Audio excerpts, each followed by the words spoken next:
Bueno, primero la bienvenida entre amigos. Eh, Señor embajador Enrique Ojeda, señor embajador de España en Chile, señor presidente del Tribunal Constitucional de España, Juan José González Rivas, señor magistrado del Tribunal Constitucional de España, Antonio Narváez Rodríguez, señor secretario general del Tribunal Constitucional de España, Andrés Gutiérrez. Gracias a Dios tenemos toda la oportunidad de habernos conocido en el pasado y, y sean estos saludos algo más que mera formalidad, es un ejercicio de un aprecio continuo y de un y un volver a encontrar. Y este volver a encontrarnos tiene una, a veces quizás larga historia y una corta historia, también tiene que ver con viajes. Y así como un 20 de septiembre del año, ¿cómo se llama? 1519, partiendo en la desembocadura del Guadalquivir, ahí en Sanlúcar de Barrameda, con 5 navíos, se realizó una expedición que tiene que ver mucho con esta semana, porque es el primer contacto real de la historia española con la historia de Chile. Esos descubrimientos del estrecho en los 500 años que se celebró justamente esta semana, entre ayer y antes de ayer, tiene que ver con ese primer vínculo, con esa historia larga. Y estamos en un vínculo de números cerrados también, que tiene que ver con nuestra profesión. No solo son 500 años, sino que también estamos en el marco de los 100 años de la justicia constitucional concentrada, identificada en los tribunales constitucionales de Austria y Checoslovaquia. Y es lo que nos hermana en nuestra determinación. Pero dando pasos también tiene que ver con nuestros 50 años del Tribunal Constitucional chileno, creado un 23 de enero de 1970, y dando pasos largos tiene que ver en particular con sus 40 años.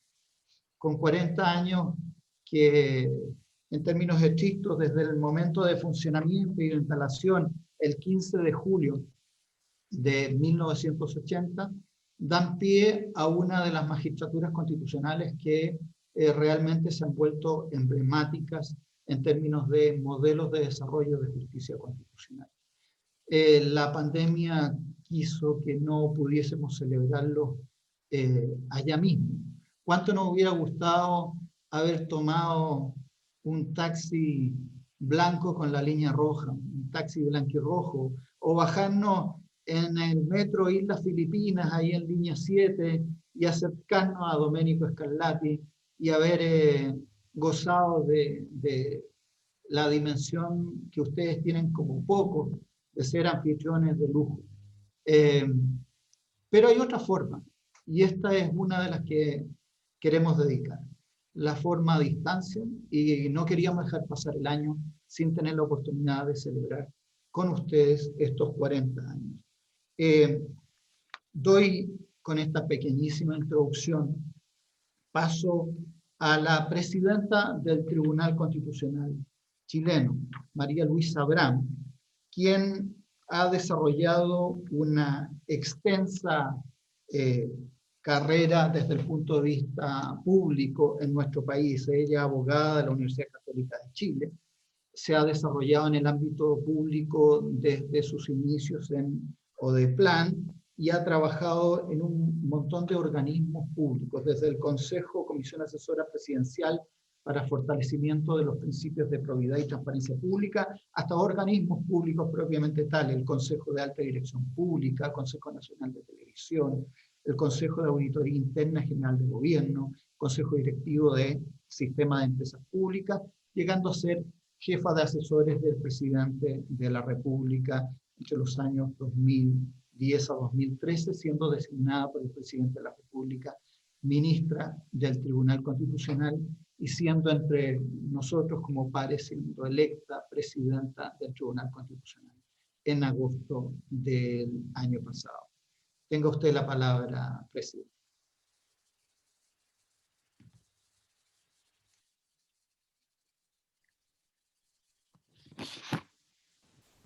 al magistrado Narváez, Andrés Gutiérrez, embajador don Enrique Ojeda, mucho gusto, encantado. Celebramos hoy día un nuevo encuentro entre nuestros tribunales, marcados por la distancia, dada la emergencia sanitaria internacional que nos aqueja. Ello ha impuesto a nuestras magistraturas la necesidad de adaptarse y tomar medidas para seguir impartiendo pronta y eficazmente justicia constitucional. Esta reunión, por otra parte, demuestra que pese a las restricciones del contexto sanitario global, mantenemos la voluntad de cultivar y estrechar nuestras relaciones. En el inicio de este encuentro, es un honor para mí, como presidenta del Tribunal Constitucional de Chile, rendir homenaje a vuestro tribunal en el marco de sus 40 años de ininterrumpida vida institucional. Nosotros, recientemente, hemos conmemorado 50 años desde la creación de nuestro tribunal en enero de 1970. Aunque al poco de creado fue eliminado en 1973, para luego ser reinstaurado en 1980 y profundamente modificado el año 2005. Como es sabido, el nacimiento de la justicia constitucional es algo relativamente reciente, pero que de manera indudable representa una conquista esencial a la concreción del Estado de Derecho. Aquella surge vinculada al control del legislador democrático, permitiendo garantizar el respeto de la Constitución como norma fundamental del ordenamiento jurídico desde quien detenta la representación del pueblo, para producir leyes que han de regir en un determinado estado, en un tiempo y en un lugar dado. En América, la aparición del control constitucional se produce con la conocida sentencia del juez Marshall en 1803, Marbury versus Madison, en que el Tribunal Supremo determinó que la Constitución es la norma superior, al igual que se encuentran supeditados todos los poderes públicos en ella instituidos, incluido el legislador. Por primera vez, de modo claro, se afirma la supremacía de la Constitución frente a la ley, determinando la aplicación de la inaplicación de esta por ser inconstitucional. 100 años después de este hito, surgen en Europa los tribunales constitucionales, como órganos separados de jueces y tribunales ordinarios. Ello a instancias del jurista austríaco Hans Kelsen. La justicia federal austríaca de 1920 estableció un tribunal constitucional encargado de defender la Constitución frente a los atropellos del legislador. Luego de creado en Austria, la existencia de tribunales constitucionales se replicó en toda Europa y con el paso del tiempo en el mundo entero, constituyendo una institución cada vez más vigorosa e importante para los estados de derecho. En España, la creación de un tribunal del orden constitucional se adelantó por muchos años a la creación de tal órgano en nuestro país. Como ya señalado, fue en 1970.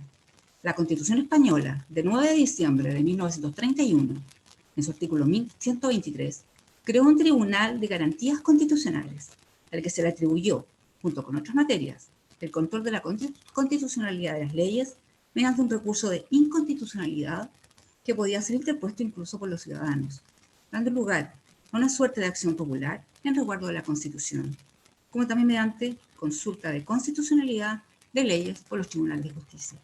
Sin embargo, ese tribunal tuvo un breve funcionamiento, siendo marcada su existencia por la guerra civil. Alcanzó a dictar pocas sentencias. Destaca la doctrina como uno de los casos difíciles que resolvió desde la suspensión del Estatuto de Cataluña, en sentencia de 5 de marzo de 1936. Varias décadas después, se vuelve a crear en España un tribunal constitucional. Lo hizo el título 9 de la Constitución Española de 27 de diciembre de 1978, estableciendo un órgano de configuración muy diversa a aquel creado por la Constitución de 1931, y que estableció un sistema de control de constitucionalidad que matices más, matices menos, propio de su originalidad, se condice con los sistemas austríaco y alemán de justicia constitucional, configurando así un sistema de justicia constitucional concentrada y especializada frente a la justicia constitucional difusa o bien compartida con nuestra jurisdicción. Además de la función consustancial de control de constitucionalidad de la ley, el constituyente de 1978 le confirió atribuciones vinculadas a la protección de los derechos fundamentales, a la resolución de conflictos que se plantean entre los poderes constitucionales y para velar por el reparto el respeto del reparto constitucional de competencias entre el Estado central de las comunidades autónomas y el Estado central. Su efectiva constitución como tribunal se produjo el 12 de julio de 1980, dictando su primera resolución jurisdiccional el 11 de agosto del mismo año. Desde entonces ha funcionado ininterrumpidamente, cumpliéndose en julio recién pasado sus 40 años. 40 años que sin duda son seña de madurez y consolidación institucional. En 4 décadas, el Tribunal Constitucional Español ha ejercido profusamente sus funciones, lo que se ha traducido en un gran acervo de sentencias. Desde su creación, se ha constituido en un referente para el resto de los tribunales constitucionales, y especialmente los latinoamericanos, no solo por el hecho de compartir idioma y raíces, sino muy especialmente por la calidad y profundidad de sus fallos. Me referiré brevemente a algunas de esas sentencias, que muestran la labor del Tribunal Constitucional de España, cómo ha contribuido de manera significativa y efectiva al tránsito desde el Estado legal de derecho al Estado constitucional de derecho, usando las palabras acuñadas por nuestro primer presidente, como también al desarrollo del Estado democrático, velando por el respeto de los derechos y libertades que la Constitución española protege y ampara. En este sentido, ocupa un lugar muy especial, a mi juicio, la sentencia número 4 de 1971, caso ley de régimen local, en recurso de inconstitucionalidad, donde vuestro tribunal se pronuncia sobre la supremacía constitucional y las normas pre- y postconstitucionales.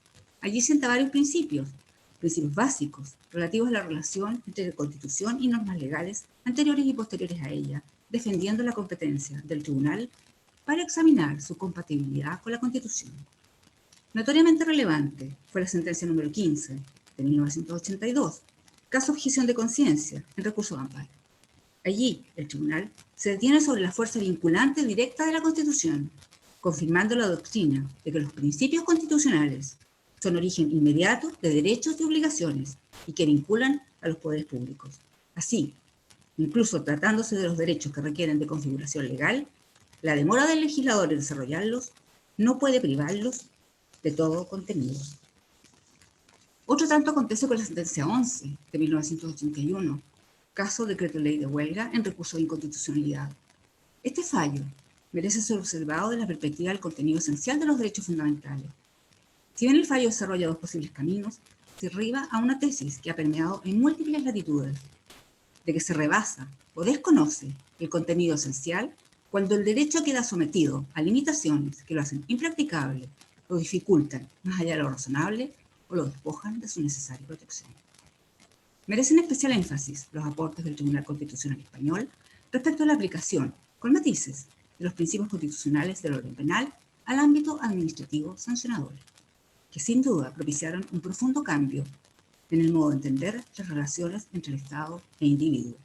Se trata de la sentencia Roel 18 de 1931, cuyo motivo tercero determinó, comillas, que los principios inspiradores del orden penal son de aplicación con ciertos matices al derecho administrativo sancionador, dado que ambos son manifestaciones del ordenamiento punitivo del Estado. Se recomienda. Este fundamento de igualación entre penas y sanciones administrativas vino a propiciar una transformación profunda en el modo en que el Estado ejerce sus prerrogativas sancionatorias, antes indiscutidas por forzarse en la legalidad, algo propio del Estado legal de derecho. Estas competencias de castigo hoy se hallan sometidas al tamiz constitucional y a la revisión de su eventual disconformidad con la Constitución, conclusión a la que se ha arribado posteriormente en muchos otros ordenamientos jurídicos, incluido el nuestro, gracias al valor intrínseco y empuje transformador que dicha decisión significó. En otro orden de materias, quiero destacar el enorme trabajo que sostiene el Tribunal Constitucional de España en el desarrollo de la Conferencia Iberoamericana de Justicia Constitucional, que actualmente coordina el magistrado Pedro González Trevijano y que impulsa la Secretaría General de vuestro tribunal en la persona de don Andrés Gutiérrez. Esta coordinación se traduce en un permanente diálogo judicial en una perspectiva horizontal y también en la adopción de posiciones comunes del mundo iberoamericano en las conferencias mundiales de justicia constitucional. Esta es otra manera de reflejar la trascendencia de la influencia de vuestra magistratura. Finalmente, me parece necesario rendir tributo a aquellos hombres y mujeres que en estos 40 años han entregado su talento, criterio, esfuerzo y dedicación a la compleja tarea de impartir justicia constitucional. El éxito y prestigio de un órgano, en buena medida, depende de quienes lo encarnan y lo han encarnado. Recordar especialmente a quienes ya han partido. Vuestro tribunal, en este sentido, ha despedido a muchos de sus magistrados eméritos, respecto de los cuales me resulta ineludible mencionar especialmente a 3. En primer lugar, a vuestro primer presidente, don Manuel García Pelayo, autoridad en el ámbito de derecho político y constitucional, con escritos que son fundamentales a nivel global respecto de la justicia constitucional y el Estado de Derecho. Seguida, y muy especialmente, a don Francisco Tomás y Valiente, quien también fuera presidente de vuestro tribunal, jurista e historiador insigne, cuya vida le fuera arrebatada violentamente a los 63 años, en 1996, en un atentado terrorista perpetrado por él. Y a doña Gloria Beque Cantón, primera mujer catedrática en una facultad de Derecho, de la que luego fue decana, convirtiéndose en la primera mujer en ostentar dicha calidad, en una universidad española. Igualmente fue la primera mujer nombrada como magistrado del Tribunal Constitucional Español, cargo en cuyo ejercicio le correspondió ser ponente en múltiples casos, entre los cuales el trascendente fallo sobre interrupción del embarazo y el derecho a la vida. Termino mis breves palabras celebrando la vinculación fraterna que existe entre nuestras magistraturas, dada la innegable esencia común que poseemos, vinculación que espero se mantenga para continuar con la realización de instancias enriquecedoras que nos permitan compartir conocimientos, experiencias y desafíos. Muchas gracias. Muchas gracias, Presidenta. Le doy la palabra, antes de la introducción, a el presidente del Tribunal Constitucional Español, Juan José González Ríos. Don Juan José González Ríos, amigo nuestro, natural de Ávila, una vieja práctica de los españoles que identificar de dónde vienen, nosotros no tenemos esa práctica, natural de Ávila, cursó los estudios de bachillerato en el Real Colegio de las Escuelas Pías de San Fernando de Madrid y los universitarios en la Facultad de Derecho de la Universidad Complutense de Madrid.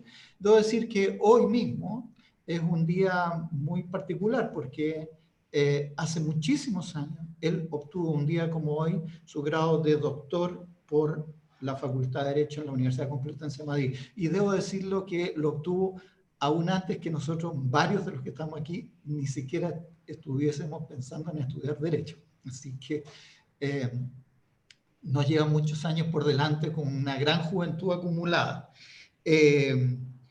Ingresó en 1975 a la carrera judicial y tiene una extensísima carrera en ese ámbito, y quiero siempre partir destacando el primer lugar. Él fue destinado al juzgado de primera instancia e instrucción de la localidad de Piedrahíta, en Ávila, una localidad particularmente hermosa, de esos grandes y pequeños rincones que tiene tamizado de pueblo, y a quien quiera buscarlo, Piedrahíta es un lugar muy interesante. Y desde ahí una extensa carrera judicial que lo llevó a ejercer a Ávila, Arévalo y Arenas de San Pedro, Burgos, Barcelona, hasta que fue nombrado facultativo letrado del Consejo General del Poder Judicial y posteriormente letrado de carrera del Tribunal Constitucional, donde llegó a ejercer como secretario general adjunto del Tribunal Constitucional. Después desarrolló la tarea de la dimensión de magistrado, ganando por oposición una plaza de contencioso administrativo en la sala de contencioso administrativo en la Audiencia Territorial de Palma de Mallorca, para después ir a Madrid. Estuvo como magistrado del Gabinete Técnico de Información y Documentación del Tribunal Supremo, para después terminar siendo magistrado del Tribunal Supremo. Fue nombrado magistrado del Tribunal Constitucional el 20 de julio del 2012, a propuesta del Congreso de los Diputados. Tomó posesión en el cargo el mismo julio de ese año y fue nombrado presidente del Tribunal Constitucional el 22 de marzo del 2017 hasta la fecha. Presidente, su palabra. Muchísimas gracias. En primer lugar, quiero saludar a la presidenta del Tribunal Constitucional de Chile, a doña María Luisa Abrán, con la que ya compartimos en el encuentro que tuvimos el 29 de julio hasta el 2 de agosto del pasado año, importantes reuniones académicas y de amistad con ese querido tribunal. Y quiero también referirme de manera también especial al ministro Gonzalo García Pino, con el que he tenido la suerte hace muy poco tiempo, hace escasamente 20 días, de poder compartir con ocasión de la 13ª Conferencia Iberoamericana de Justicia Constitucional, un importante debate, intercambio de opiniones en relación con temas tan relevantes en la justicia constitucional como son las situaciones del estado de alarma, de la excepcionalidad, de los confinamientos, de los límites, de las restricciones al ejercicio de nuestros derechos fundamentales. Vaya por delante, por consiguiente, mi afecto y mi mayor consideración. Y sobre todo quiero poner de manifiesto el, para mí, emocionado encuentro que tiene esta reunión, que sin duda fortalece los enormes vínculos que nos unen a estos dos tribunales constitucionales. Como recuerdan, el magistrado Aróstica, hoy magistrado, entonces presidente, de resultas de algunas de las visitas oficiales e intercambio de información que se venía produciendo desde el convenio suscrito a partir del año 2005, dio lugar fundamentalmente a esos encuentros, tanto en España como en Chile, que han fomentado el intercambio de nuestros conocimientos científicos. Como tuve ocasión de señalar en la Conferencia Iberoamericana de Justicia Constitucional, nos une un común denominador que es el respeto y el fomento de las tradiciones constitucionales comunes de todos nosotros. Ha dicho la presidenta de Chile, y lo ha dicho con especial interés, cómo el sistema que compartimos todos, el capítulo 8º de su sistema constitucional desde 2005 y el inicio de su justicia constitucional en 1970, interrumpido lamentablemente en 1973, nos da pie fundamentalmente a considerar que disponemos de las mismas fuentes. Esas fuentes no se enmarcan tanto, aunque sí influyen, en un sistema de justicia constitucional como el de los Estados Unidos, y se invocaba con notoria validez la sentencia Arbery versus Madison de 1803, en donde se inicia el tratamiento de las cuestiones de inconstitucionalidad, incluso por los propios jueces de paz, sino fundamentalmente la influencia de ese gran jurista que es la figura de Hans Kelsen.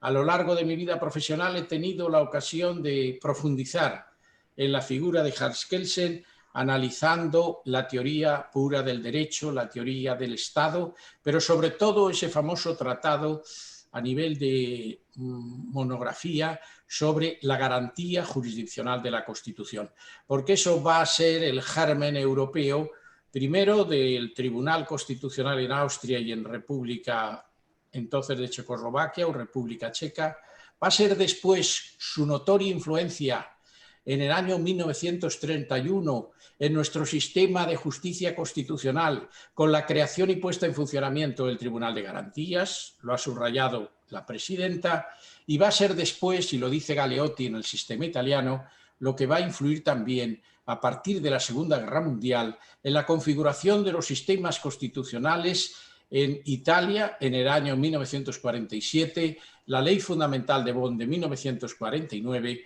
la Constitución francesa de 1958, con las peculiaridades del Consejo Constitucional francés, que hasta época muy reciente no ha obtenido una plena jurisdiccionalización, y finalmente referencias a la Constitución portuguesa de 1976. Pero no olvidemos que en nuestro sistema constitucional más próximo, el europeo, el entonces Tribunal de Justicia de las Comunidades Europeas y actual Tribunal de la Unión Europea representa un tribunal que ya ejerce funciones constitucionales. Indicaba el magistrado, el gran amigo Gonzalo García Pino, cómo hoy, precisamente 22 de octubre, obtuve en la Universidad Complutense de Madrid en el año 1981, es una fecha que tengo efectivamente reconocida, la tesis doctoral con el grado máximo, sobresaliente cum laude, en un tribunal presidido por el catedrático, director de la tesis y del que formé parte de su equipo de docencia, el excelentísimo señor don Luis Sánchez Agesta, fallecido en el año 1997, con catedráticos del relieve de don Pablo Lucas Verdú, don Manuel Aragón Reyes, al que luego conocí y compartí como magistrado en este Tribunal Constitucional, y el catedrático Pedro de Vega, que después fue director del departamento.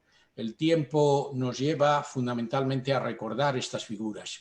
Decía la presidenta de Chile que había que recordar a García Pelayo, a Tomás y Valiente y a Gloria Vegué.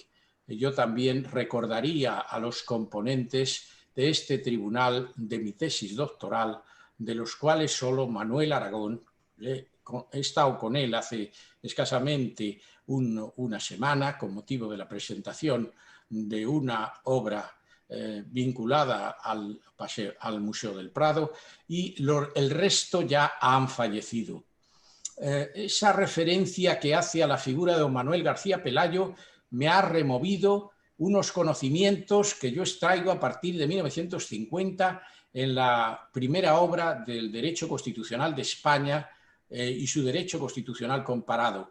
Después profundicé con motivo de la preparación del concurso oposición de letrado a este tribunal en los estudios, la idea de la política, la idea del derecho, el sistema británico y tantas obras que forman parte de ese bagaje inigualable de la figura de don Manuel García Pelayo, con el que tuve ocasión de despachar en numerosas ocasiones. Permítanme también, y lo ha hecho la presidenta de Chile, que venga a mi recuerdo la figura de don Francisco Tomás y Valiente.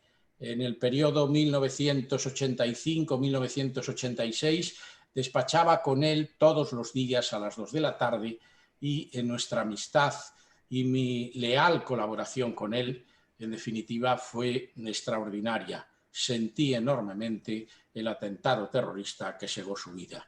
Y finalmente también quiero tener unas palabras de recuerdo emocionado a Gloria Vegué Cantón. Gloria Vegué fue una estupenda catedrática de Economía Política en la Universidad de Salamanca y formando parte de la presidencia entonces de la Sala Primera de nuestro tribunal y después como vicepresidenta del Tribunal Constitucional, tuve ocasión de despachar numerosos recursos en esa función de asesoramiento y de apoyo a la labor de este Tribunal Constitucional. Por consiguiente, creo aunar aquí una referencia histórica, una referencia personal, un reconocimiento a estas grandes figuras que manifiestan su gran entrega a la institución. Se hablaba del 40 aniversario de nuestro Tribunal Constitucional. Hemos tenido la satisfacción de que Su Majestad el Rey de España, Juan Carlos, el actual Rey Felipe VI, haya inaugurado y asistido a la celebración del 40 aniversario de nuestro Tribunal Constitucional. Y en ese momento mis palabras casi finales de la presentación del acto homenaje a todos ha sido precisamente reconocer que de los 63 magistrados constitucionales que hemos servido o han servido a la institución en estos 40 años, desgraciadamente ya no nos acompañan 26. Es el devenir de los tiempos, pero es también la aplicación directa de la jurisprudencia. Hoy hemos terminado una reunión plenaria hace escasas 2 horas, en donde en el día a día el fluir constante de la jurisprudencia nos hace partícipes de esa realidad social en que plasman las resoluciones judiciales. Desde el primer momento el tribunal supo delimitar el concepto de constitucionalidad e inconstitucionalidad. Hay brillantes sentencias, lo ha dicho la presidenta, la sentencia 281, la sentencia 481, sienta las bases de la constitucionalidad y de la preconstitucionalidad. La sentencia que fija el contenido esencial de los derechos y las sucesivas sentencias constitucionales 76-83 sobre el proceso de armonización autonómica, la delimitación de ese concepto al que se refería la presidenta sobre la incidencia del principio de legalidad, el fortalecimiento del contenido del artículo 25 de nuestra Constitución, materia a la que hace escasamente 2 horas hemos dedicado en la deliberación del Pleno algunas reflexiones de marcada relevancia. Por consiguiente, yo creo que poner de manifiesto este espíritu que a todos nos une, ese reconocimiento pleno a la dinámica organizativa y funcional de su tribunal, ese capítulo 8º de la Constitución de Chile que ha sabido imprimir, por una parte, las normas competenciales del Tribunal de Chile, con una marcada homologación al sistema español en el orden competencial, la inconstitucionalidad, la defensa de los derechos, los conflictos constitucionales, los conflictos entre el Estado y las comunidades autónomas, y ha sabido también en su composición, cuando delimita el capítulo 8º la composición de ese tribunal, saber extraer los tercios correspondientes que posibilitan la asistencia constante de nuestra justicia constitucional. Yo quiero poner punto final a mis palabras haciendo especial referencia a la importancia del acto que hoy nos une. Asistimos a la presentación de un libro que testimonia un encuentro científico, un encuentro humano y una profundización de los principios y valores constitucionales. Y rememorando aquellas ponencias que expusimos en aquel momento histórico, me gustaría subrayar el ineludible papel del recurso de inconstitucionalidad y de las cuestiones de inconstitucionalidad en nuestros respectivos sistemas constitucionales. Y me gustaría también subrayar el papel ineludible del Tribunal Constitucional como intérprete supremo de la Constitución, porque nuestra jurisdicción ejerce la supremacía constitucional y porque sus resoluciones vinculan a todos los jueces y tribunales ordinarios, que son los que han de interpretar los principios y valores constitucionales según la jurisprudencia de nuestros respectivos tribunales al resolver los distintos asuntos que en ellas se plantean. Voy a concluir expresando a todos mi reconocimiento, mi admiración, transmitirles mi sincero afecto y desear que este acto emotivo de conmemoración y de presentación de un libro lo veamos enmarcado en un conjunto de actividades que ya se han producido y que espero que sean y sigan siendo sucesivas, fortaleciendo nuestros respectivos sistemas de justicia constitucional. Muchas gracias. Muchas gracias, presidente. Como usted muy bien dijo, este es un reencuentro y es un relato en relación a una larga historia. Y queremos dar cuenta de que esta no es solo una manifestación de este tribunal, la actual composición de este tribunal, sino que daremos paso a un video en donde expresidentes del Tribunal Constitucional dan cuenta y testimonio de la relación que tiene el Tribunal Constitucional de España en relación con el MUS. Desde ya quiero decirle que algunos expresidentes del tribunal quisieron participar en este video, pero el efecto de la pandemia y la determinación de algunas consideraciones de salud muy complejas hicieron en el caso de ellos, y condiciones además de aislamiento en la cual muchos de ellos se encuentran por un tema de edad, hicieron imposible la participación de Manuel Jiménez, Juan Colombo, Marcelo Venegas y José Luis Sea. Particularmente estos dos últimos los tres últimos mandando mensajes muy cariñosos y afectuosos. Probablemente ustedes los conocen. Y el último en particular, convaleciente aún de COVID. Daremos paso a ese video. El presidente, vicepresidenta y magistrados del Tribunal Constitucional de España, con motivo de celebrar los 40 años desde su instalación. El Tribunal Español ha desempeñado un papel relevante en la consolidación de la justicia constitucional en el mundo y sobre todo en Hispanoamérica, y ha hecho posible con su actuación el ideal del Estado de Derecho y hacer efectiva la fuerza normativa de la Constitución. El Tribunal Español, asimismo, ha fomentado en gran medida y con éxito la cooperación entre tribunales constitucionales con Hispanoamérica. Al respecto, recuerdo, porque me tocó participar en esa actividad y disfrutar de la hospitalidad española, el congreso celebrado en Cádiz en el año 2012 con motivo del bicentenario de la Constitución de Cádiz. Por último, quiero resaltar el apoyo que el Tribunal Constitucional Español ha dado a la elaboración de estudios y monografías sobre temas constitucionales, lo cual no es de extrañar, puesto que en el Tribunal Español han formado parte de él ilustres constitucionalistas como Manuel García Pelayo, Manuel Aragón, entre otros, que sería largo enumerar. De modo que desde Chile muchas felicidades y éxito.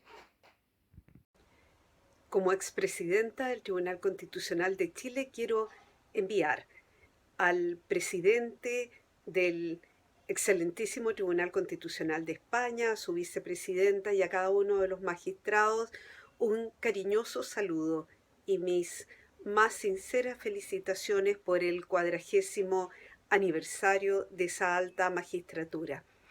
No puedo olvidar que las referencias a la jurisprudencia del Tribunal Constitucional de España comenzaron por nuestra magistratura por ahí por el año 1990 y al iniciarse como competencia nuestra la acción de inaplicabilidad por inconstitucionalidad de preceptos legales, esas citas jurisprudenciales se hicieron frecuentes desde el mismo año 2006 cuando recibimos esa competencia en las más diversas materias. Quiero destacar particularmente sentencias donde citamos las sentencias vuestras en materias referidas a la igualdad ante la ley, particularmente en lo que dice relación con la tutela judicial efectiva, que en un principio la tratábamos en conjunto con el debido proceso legal, pero luego la hemos ido depurando a lo largo del tiempo. Tuve el honor de conocer personalmente a varios de los magistrados y magistradas del tribunal, entre los cuales destaco aquí a la magistrada presidenta Emilia Casas, a la magistrada Elisa Pérez Vera y a tantos otros que a lo largo del tiempo colaboraron generosamente con nuestro tribunal en instruirnos y fomentar aquello que siempre hemos destacado, la importancia del diálogo entre las Cortes Constitucionales. Reciban pues mi más cariñoso saludo desde Santiago de Chile y el honor de haber formado parte de un tribunal que colaboró tan estrechamente con el Tribunal Constitucional de España. Desde Santiago de Chile les envío a los ministros del Tribunal Constitucional Español un afectuoso saludo en su 40º aniversario. El Tribunal Constitucional Español es un referente para el Tribunal Constitucional chileno. Un porcentaje relevante de las sentencias que dicta nuestro tribunal se han inspirado en sentencias del Tribunal Constitucional Español. Todo ministro que redacta una sentencia en Chile da una mirada a esas sentencias para detectar qué criterios interpretativos pueden ser aplicados, de qué forma se han solucionado ciertos problemas. Además, nos unen vínculos personales, vínculos institucionales que queremos seguir profundizando y estrechando. España siempre ha sido fuente de inspiración. Este domingo Chile está llamado a votar en un proceso constituyente. El pueblo va a decidir qué es lo que Chile va a seguir como causa institucional, pero el proceso constitucional español seguido por ustedes en los 70 es también una fuente de inspiración para este proceso constitucional que puede llegar a venir en nuestra patria. Así que un saludo afectuoso Muchos saludos desde Santiago. Bueno, muchas gracias a todos los que participaron en la confección de un video que está hecho desde el cariño, con la ausencia de todo criterio profesional, con cámaras movidas, con ruido de calle, el rumor, pero ese es el estado actual de hacer videos en pandemia, así que prima el sentido del afecto. Y como esta es una relación larga, doy paso a un continuo que tiene que ver con el trabajo hecho en la presidencia anterior del Tribunal Constitucional bajo la dirección del ministro Iván Aróstica. Tuvimos un encuentro magnífico el año pasado y fruto de ese encuentro magnífico tenemos la enorme satisfacción de poder presentar hoy día el libro de conclusiones de ese trabajo que realmente está basado en una dimensión científica.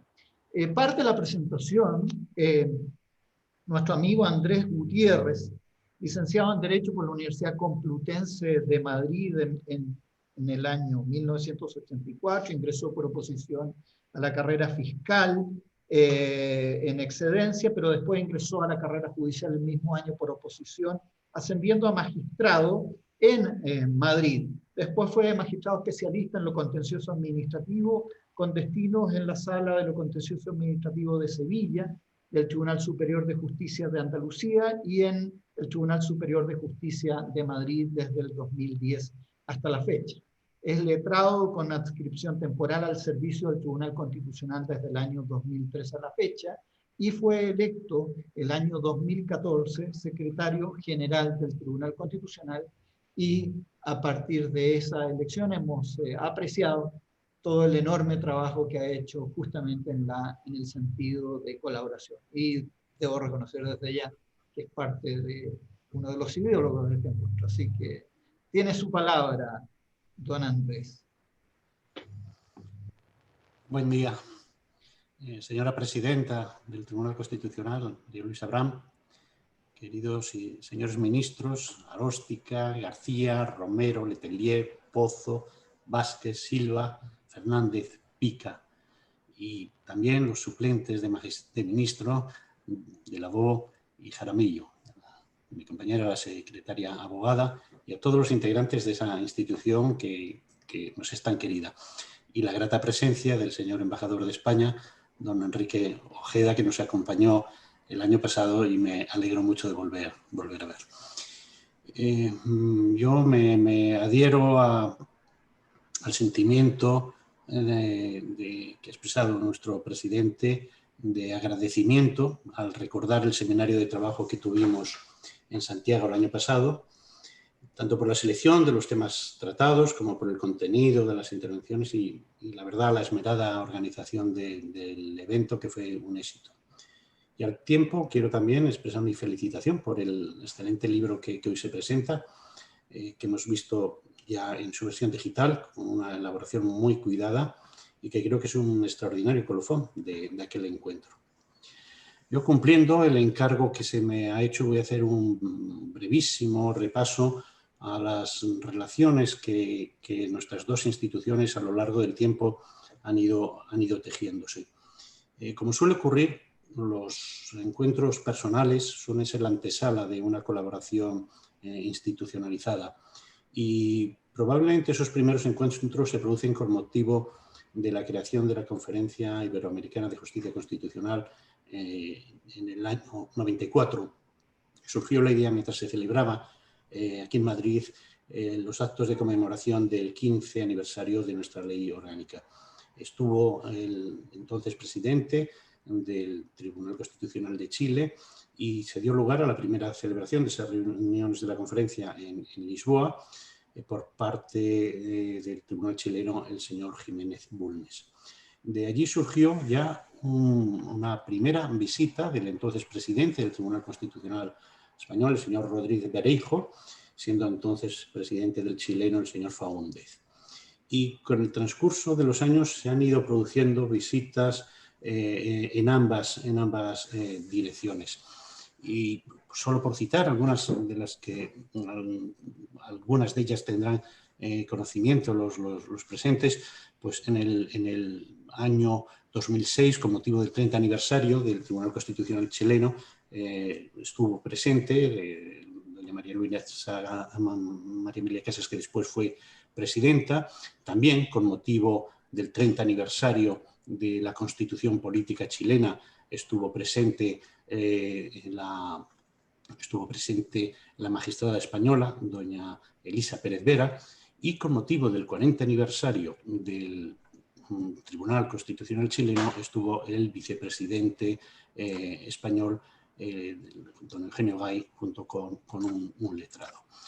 Ya en su actual composición han podido tener la ocasión de conocer el tribunal chileno magistrados como don Andrés Ollero o don Fernando Valdés, y también letrados han ido en ocasiones y han podido conocer la institución.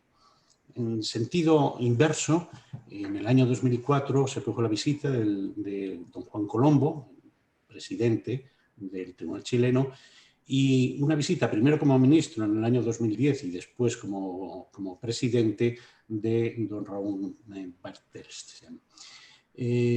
Yo ya estando en el tribunal recuerdo la primera visita que hizo el ministro García, creo recordar que con motivo de asistencia a una reunión de la Comisión de Venecia, y estuvo en su tribunal conociendo el funcionamiento del servicio de biblioteca y documentación. Hemos tenido el honor y la satisfacción de recibir las visitas del ministro Hernández cada vez que también acudía representando al Tribunal de Chile a la Comisión de Venecia, varias visitas del ministro Pozo Silva y los presidentes Carmona en el año 2017 y Aróstica en el año 2018. De tal manera que han sido finalmente 4 los presidentes que nos han honrado con su visita, los señores Colombo, Bertelsen, Carmona y Aróstica. Esta fase de relaciones de alguna manera individuales, de contactos, de visitas, puede dar, y de hecho dio en el caso de nuestros tribunales, paso a una relación más institucionalizada, que se suele producir cuando se firma un convenio de colaboración. Lo que ocurre es que normalmente los convenios de colaboración entre tribunales son la culminación de una previa relación satisfactoria cuyo broche es precisamente la firma de un convenio. En nuestro caso fue diferente. Realmente había habido un intento previo, en el año 2004, llegó a estar redactado un texto de convenio por iniciativa del presidente Colombo, que no llegó a ser suscrito por haberse producido la renovación de nuestro tribunal y la salida del entonces presidente Jiménez de Parga.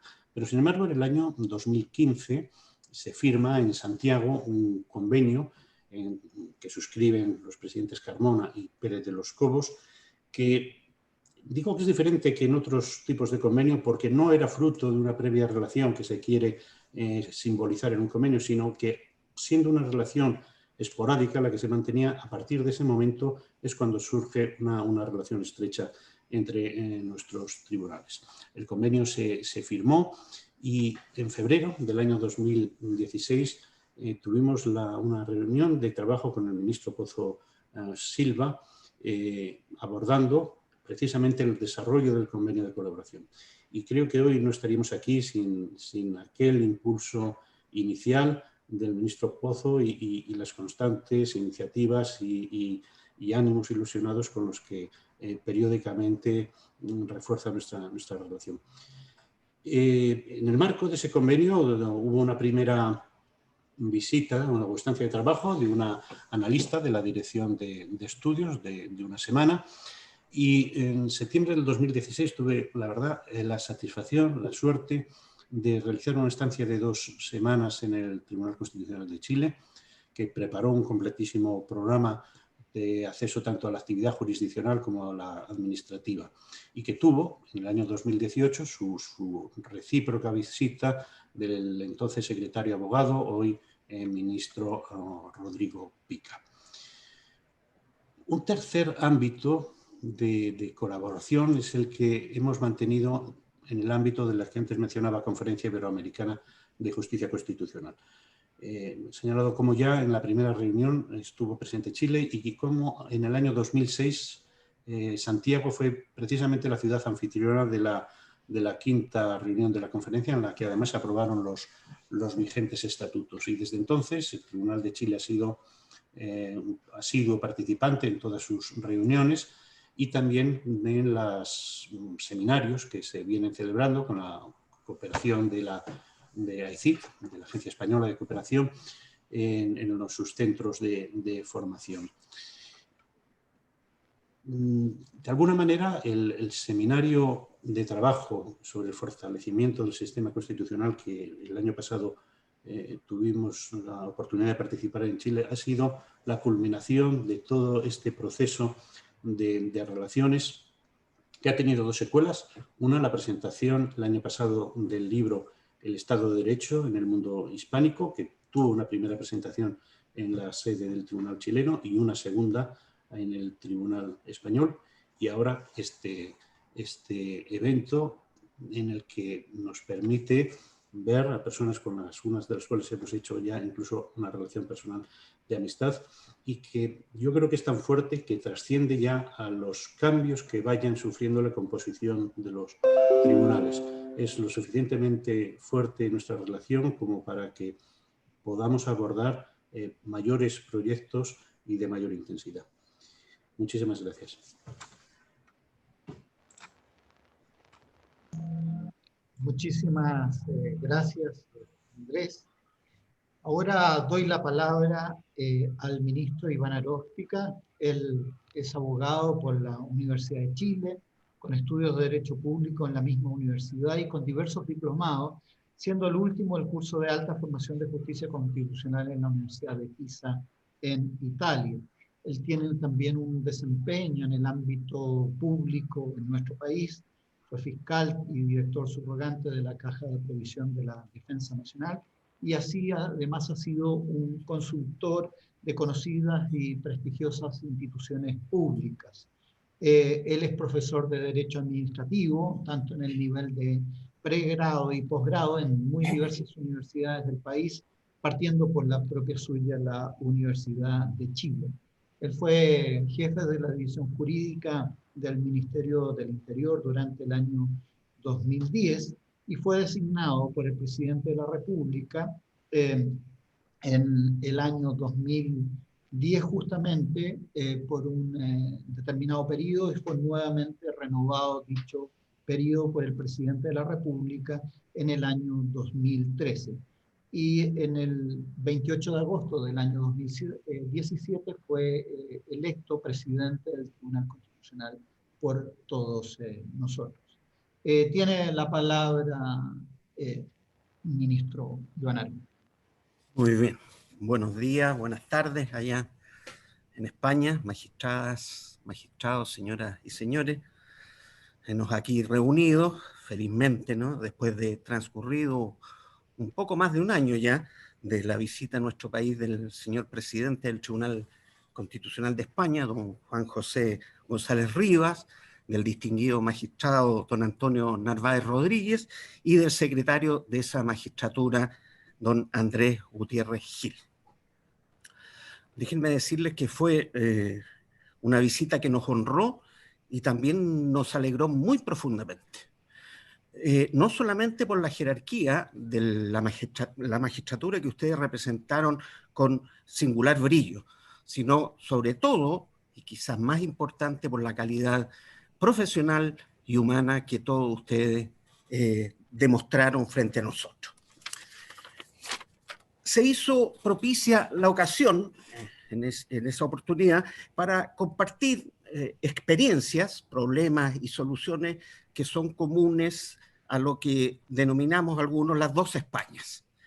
Así como para coincidir también, en la medida de lo posible, entre las diferentes posiciones, ¿no?, que tenemos, en la idea de que el Estado de Derecho, requisito esencial, prerequisito esencial para la vigencia efectiva de una sana democracia, no es en modo alguno algo ajeno a la historia del pensamiento hispano, y menos aún algo importado del exterior, sino que ha crecido en su propio suelo y se ha nutrido con sus energías más originales. Hemos de tomar, por supuesto, la experiencia de la creación de tribunales constitucionales en Europa. Allí está el ejemplo de Austria, Checoslovaquia, Italia, etcétera, etcétera. Pero tiene raíces propias también el derecho constitucional y mucho que aportar el derecho constitucional, digo, hispano. La idea de leyes fundamentales es de muy antigua data. El control de constitucionalidad tiene también algunos antecedentes en la PEPA, ¿no? En la Constitución de Cádiz de 1812. Entonces, ese es un aporte que ustedes, nosotros tenemos que seguir haciendo, porque creo que esta idea del Estado de Derecho tiene acaso sus raíces más antiguas incluso, allá en la España visigoda, ¿no? En San Isidoro de Sevilla, que tuvimos ocasión también de recordarlo en nuestra reunión pasada, ¿no? Que lanzó ese grito al mundo, yo lo llamo el canto de gallo del Estado de Derecho mundial. Rey serás si facieres derecho, et si non facieres derecho non serás rey, como quedó estampado eternamente a posteriori en el fuero juzgo. Sumergirse pues, en esta idea central y en otras que derivaron naturalmente de ella fue motivo de nuestro feliz encuentro del año 2019. En él participaron miembros de ambas magistraturas y además de la Asociación Chilena de Derecho Constitucional y connotados académicos de distintas universidades nacionales. Quiero recordar también la visita en esa ocasión del magistrado del Tribunal Constitucional de Alemania, señor Andreas Paulas, quien también nos honró con su grata y provechosa presencia. Pues bien, ahora, siguiendo nuestra costumbre, quisimos dejar constancia, ¿no?, escrita y fotográfica de esa reunión, en la obra que ahora por lo menos en formato digital les presentamos. Esperamos que sea de su agrado. Esta obra da cuenta de 16 enjundiosas ponencias, ¿no?, divididas en 4 paneles que se desarrollaron en 3 apretados días. Tuvimos una actividad muy intensa, incluso una agenda protocolar bastante llena. Y ahí en el primer panel quiero destacar a nuestros invitados, por así decirlo, hoy en este momento virtual. En el primer panel ya abrió los fuegos el presidente Juan José González, explicándonos con lujo de detalles cómo es esto del control de los actos del legislador en el Tribunal Constitucional de España. Con todo detalle, digo, Juan José se extendió, como siempre, y lo hemos visto de nuevo acá, a capela y con una memoria prodigiosa que es de envidiar. Después, en el segundo panel, de nuevo también lo presidió, tuvimos el honor que lo presidiera el presidente Juan José González, donde nos dio a conocer la rica experiencia de ustedes del Tribunal Constitucional Español en un tema tan complejo y delicado, también para nosotros, que son las relaciones del Tribunal Constitucional, de las Cortes Constitucionales en general, con las Supremas Cortes, con los tribunales superiores del Poder Judicial, por así decirlo. Es una rica experiencia que nosotros tenemos que aprender de ella, porque nosotros tenemos esos encuentros, por así decirlo, solo a partir del 2005, cuando el Tribunal Constitucional chileno asume una función que antes estaba radicada en la Corte Suprema, el recurso de inaplicabilidad por inconstitucionalidad. En el tercer panel, quiero recordar también espigando entre las numerosas ponencias, ¿no?, se hizo presente el magistrado don Antonio Narváez, donde nos ilustró muy provechosamente sobre esa diferencia tan huidiza, tan críptica, ¿no?, para nosotros también, entre el control concreto y el control abstracto. Por lo menos nos dio algunas luces en los distintos momentos que eso se hace presente allá en España a propósito de la cuestión de inconstitucionalidad, y él nos expuso en la Constitución y en la doctrina constitucional española. En fin, en el cuarto panel también lo presidió España, como no, la madre patria, y ahí expuso brillantemente también el secretario, don Andrés Gutiérrez,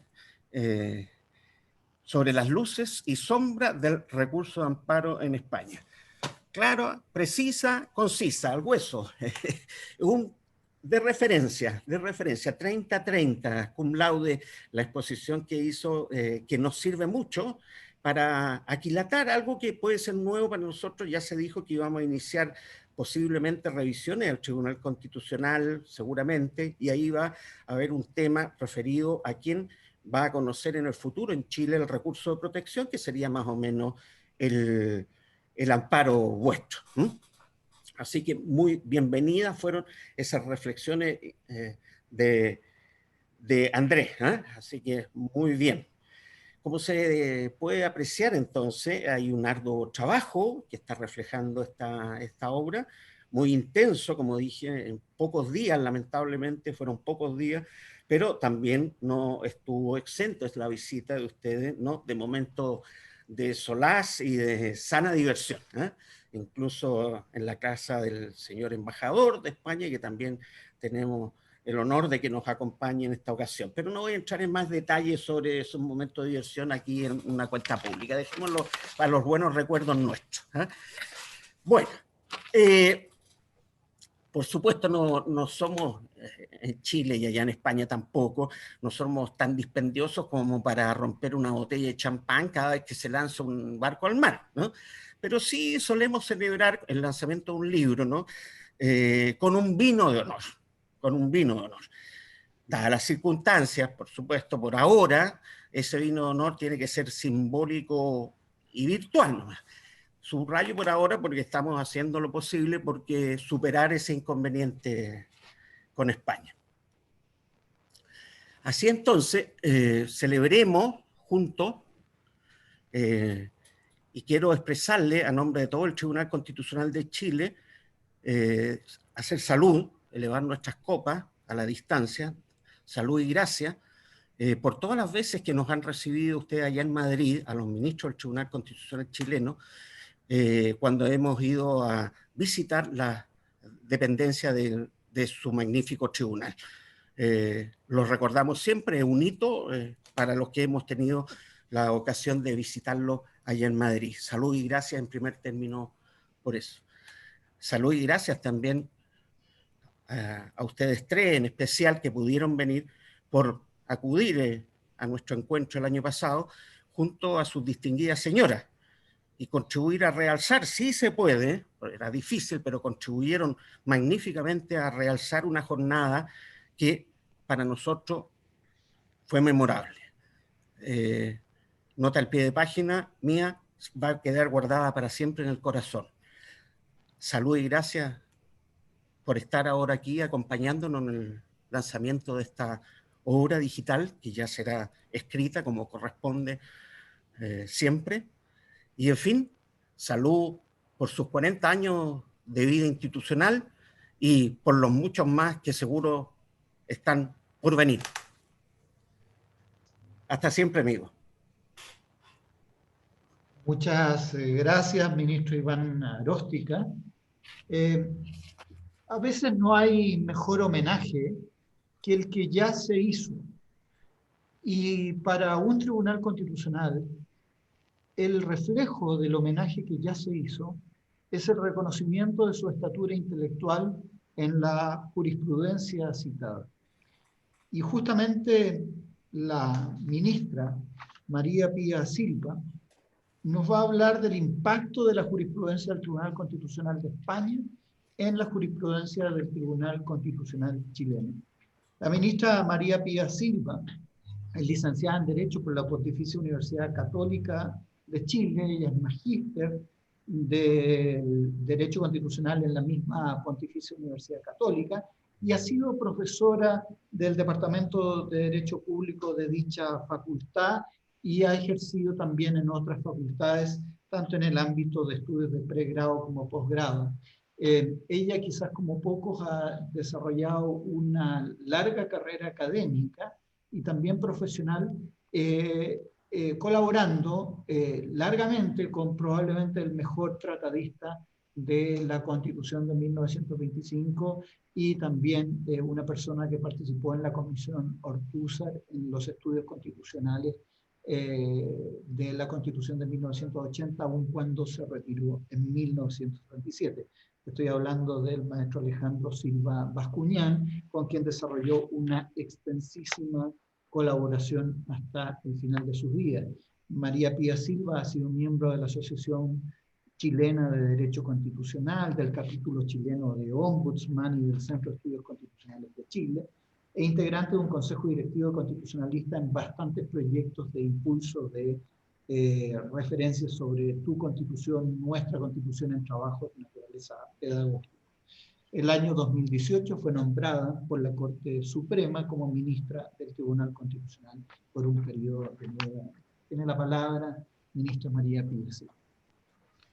Bueno, buenos días a los ministros chilenos, pero buenas tardes a los ministros españoles. Para mí es un honor poder intervenir en este homenaje que viene desde el corazón, viene desde la razón y viene desde todos los vínculos que hemos estrechado durante estos años y que por lo menos para mí, recién integrada en el Tribunal Constitucional, tuve la oportunidad de conocerlos personalmente a quienes nos acompañan actualmente.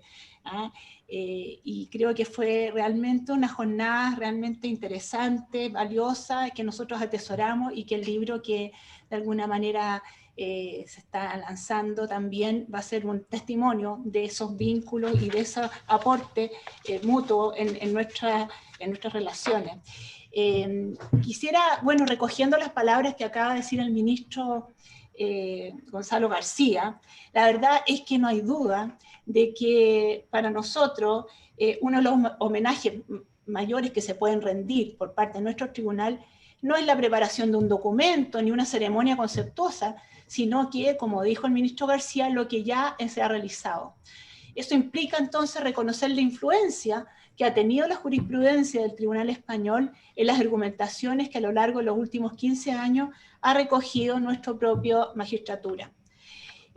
¿Por qué hablo de los 15 años? Porque este periodo corresponde a la tercera etapa de su funcionamiento y abarca prácticamente el 95% de sus ingresos, especialmente de requerimientos de inaplicabilidad, y comienza este periodo con la reforma constitucional del año 2005. Recordemos al efecto que nuestra magistratura no tiene un criterio adoptado respecto a las citas que hace a otros tribunales, ni tampoco a las de carácter doctrinario.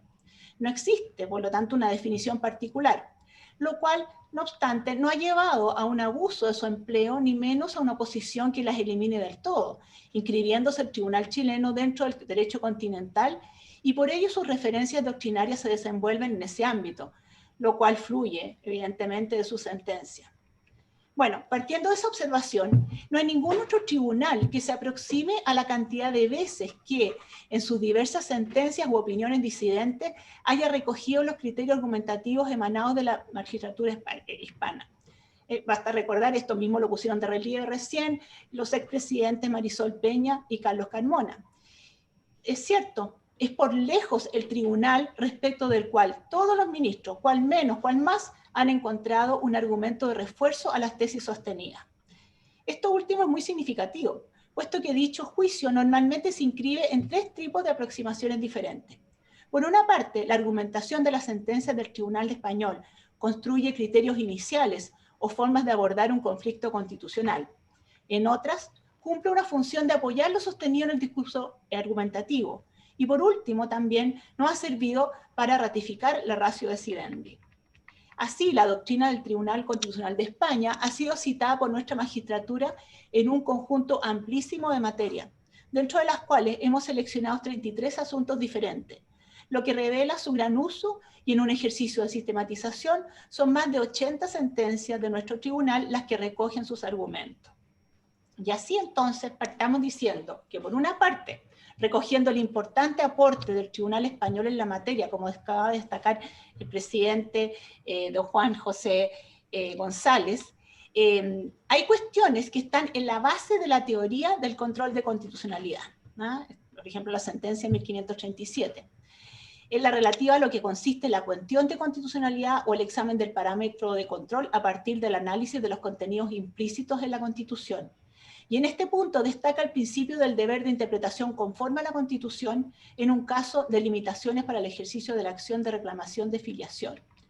También hay un conjunto de sentencias referido a los elementos propios de la teoría general de los derechos fundamentales, para examinar instituciones, garantías y principios que convergen en todo el ordenamiento constitucional, revisando entonces así cuestiones como la determinación de los requisitos para que la limitación de los derechos fundamentales sea compatible con la Carta en un asunto relativo a la obligación de consentir en la extracción de muestras biológicas de ADN, o la forma en que dichas limitaciones se justifican en un fin social, a propósito de un proyecto de reforma laboral que obliga a las empresas a proporcionar a los sindicatos la información específica y necesaria para preparar sus negociaciones colectivas.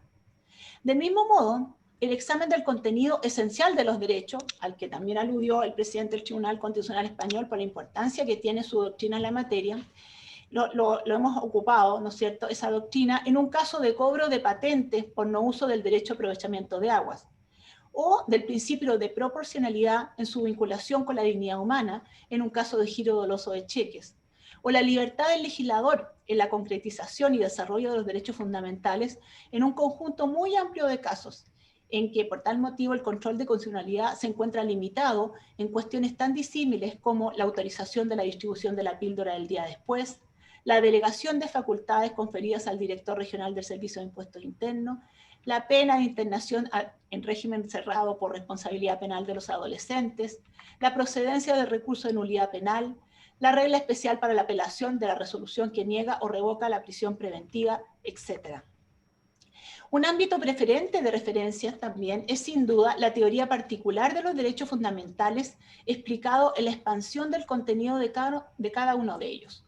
Por lo mismo, no es de extrañar que las citas alcanzan desde el derecho a la vida, en el caso de la sentencia de dicho tribunal sobre el aborto, hasta las garantías derivadas de la dignidad humana, frente a excepciones a la reserva o secreto de determinados antecedentes para las investigaciones desarrolladas por la Unidad de Análisis Financiero. El listado, como es evidente, es muy vasto, siendo la igualdad ante la ley el asunto que más se ha citado en diversas sentencias, como son aquellas que han examinado el principio de igualdad ante la ley y la razonabilidad del trato diferente en materias tales como la aplicación de la ley en el tiempo, la rebaja del reajuste automático de las pensiones, la negativa a practicarse la prueba biológica para el establecimiento de la paternidad, la procedencia del recurso de nulidad penal, las restricciones para el ejercicio de la profesión de los abogados de la administración pública en casos de delitos de droga, la institución del abogado de turno, la procedencia de la acción rescissoria por lesión enorme, las reglas especiales para el remate en juicio especial hipotecario, la responsabilidad civil de las empresas aeronáuticas, la obligación de consentir la extracción de muestras biológicas de ADN para la incorporación en el registro de condenados, la aplicación de un régimen tributario especial en atención a la condición de independiente del contribuyente, etcétera, etcétera. Puedo nombrar bastantes causas más. También esta reiteración de causa da cuenta de la siempre difícil conjugación entre la teoría de la igualdad, la concurrencia de excepciones y de cuándo nos encontramos con esa frontera tan difusa a veces que separa los casos similares de los distintos. Ahora bien, en el ámbito de las libertades destaca la de expresión, en un caso sobre el ejercicio de la violencia dentro de los límites de la democracia frente a una solicitud de declaración de inconstitucionalidad de movimientos políticos que propugnarían doctrinas nacionalsocialistas y fascistas. El derecho también de rectificación respecto de preceptos que regulan el procedimiento por infracción al derecho de aclaración o rectificación. La libertad de cátedra en el proyecto de despenalización del aborto y la objeción de conciencia institucional. El derecho a la propia imagen en relación con una causa penal por el delito de difusión de fotografías en un medio digital sin consentimiento del afectado, quien era parlamentario. Por el contrario, en la vereda opuesta hay casos sobre el derecho a la intimidad a propósito de la solicitud de información relativa al proceso de selección para un cargo público. En el ámbito de derechos sociales, también, nuevamente, hemos hecho cita a sentencias del Tribunal Español y existen especiales referencias en un caso sobre el derecho a la educación y a la autonomía universitaria, a propósito de la facultad de un rector universitario para suprimir cargos. Al derecho a la huelga también en la procedencia de un recurso judicial respecto de la resolución administrativa que les califica los servicios mínimos en los procedimientos de negociación colectiva y en la prohibición del reemplazo de los trabajadores en huelga. En esta dimensión, nuestro país ha descrito un conjunto de garantías jurisdiccionales y procesales que se reconocen bajo la expresión española del derecho a la tutela judicial efectiva, como también se recordó, que si bien no aparece mencionada así en nuestra Constitución, sino como la igual protección de la ley en el ejercicio de los derechos, ha abarcado esa garantía. Por lo mismo, aparecen bajo la denominación de tutela judicial efectiva casos relacionados con la limitación a las excepciones que el ejecutado puede oponer en los procedimientos ejecutivos laborales, la procedencia del recurso de apelación en contra de sentencia que falla reclamación de una sanción administrativa impuesta por la Superintendencia de Casinos de Juego, la imposibilidad de apelar ante el Consejo Nacional de Educación de la resolución de la Comisión Nacional de Acreditación que establece los años de acreditación de una institución de educación superior. La consignación previa, consistente en el pago de la suma total que la sentencia de primer grado ordena pagar como condición para acceder al doble conforme. La procedencia del recurso de casación en la forma, en juicios regidos por leyes especiales, y la imposibilidad de apelar por parte del querellante de la resolución que falla un incidente de incompetencia en los procedimientos penales. A su vez, hay casos de uso de la jurisprudencia en un doble sentido, para acoger o rechazar. Así ocurre con el privilegio procesal del solvet repete, respecto a la exigencia de consignación previa de una parte de la multa impuesta por la autoridad administrativa para poder reclamar ante el órgano jurisdiccional competente.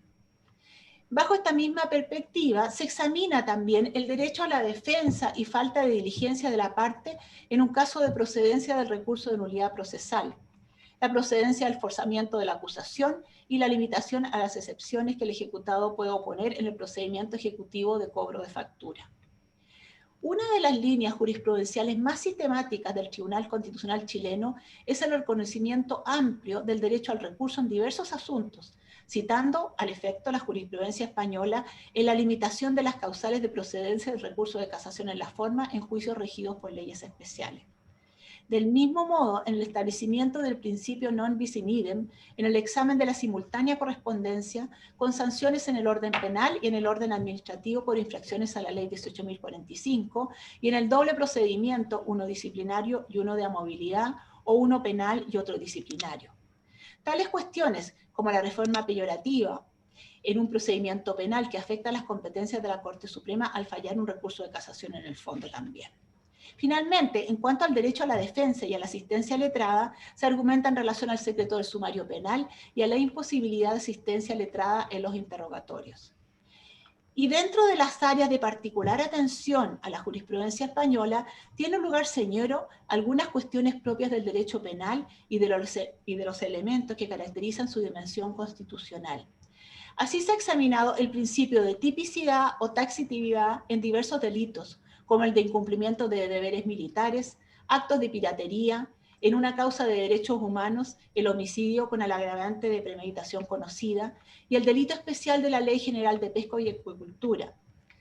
Y en otro orden de materias penales también se ha revisado el principio de congruencia penal, a propósito del forzamiento de la acusación por parte del querellante cuando el Ministerio Público ha decidido no perseverar en la investigación, la prohibición de prisión por deudas, con relación a deudas previsionales y al cumplimiento de resoluciones administrativas.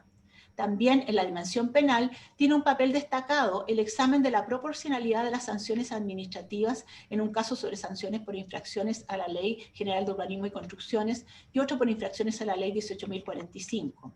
En esta exposición cabe por último considerar algunas cuestiones de diversa naturaleza, como la referencia al principio de reserva legal tributaria relacionado con la base imponible del impuesto territorial, los conflictos de competencia, con motivo de una contienda de esa índole suscitada entre un juzgado de garantía y el Ministerio Público, el valor normativo de los preámbulos de las leyes frente a la solicitud de inconstitucionalidad de un decreto promulgatorio que modificó el título de un proyecto de ley aprobado por el Congreso, y por último, la embargabilidad de los bienes municipales, a propósito de un proceso de cumplimiento de una sentencia laboral seguido en contra de una municipalidad.